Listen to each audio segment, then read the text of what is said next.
আসসালামু আলাইকুম, নমস্কার। ঘটনা তো আজকে হলো আমাদের পরিবারের একটা প্রোগ্রাম ছিল। এর আগে হয়তো বিয়া হয়ে গেছে, ওই জায়গায় অনেক মেহমানকে ডাকছিলাম, গেস্ট যেরকম বাইদেও আমাদের ইউটিউবার আসলে কিছু, তারা সময়ের অভাব আসতে পারে না। যার জন্য ভাবছি আজকে আমাদের ফ্যামিলির পরিচয় পাবো, যে এই অনুষ্ঠানে আমাদের ফ্যামিলির লোক আছে আর গুরুত্বপূর্ণ কিছু গেস্ট আছে।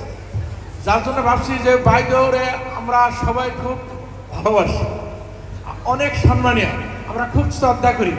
যার জন্য আমরা ভাবছিলাম কি আমাদের মুরব্বীরা সবাই ভাইদের দেখার খুব ইচ্ছা।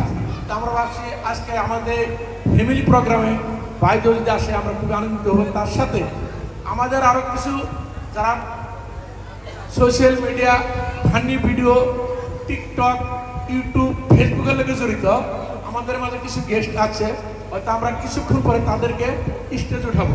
তো ভাইদেও খুব গুরুত্বপূর্ণ মানুষ, উনি খুব ব্যস্ত থাকে, বিভিন্ন ধরনের রাজনৈতিক মিটিংয়ে জড়িত।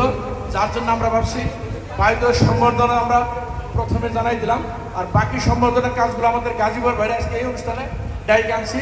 সম্বর্ধনা অনুষ্ঠানটা চালাবার জন্য খুব পারগত লোক, আমি কিন্তু ভালো ভাষা বলতে পারি না। আজকের এই অনুষ্ঠানে আপনারা আসার জন্য আমার ফ্যামিলি এবং আমরা যে কত খুশি, কত আনন্দ হয়েছি এটার ভাষায় বলতে পারবো না। যাই হোক, আপনাকে সবাইকে আমার পরিবার এবং আমার তরফ থেকে আন্তরিক ধন্যবাদ ও অভিনন্দন। Thank you.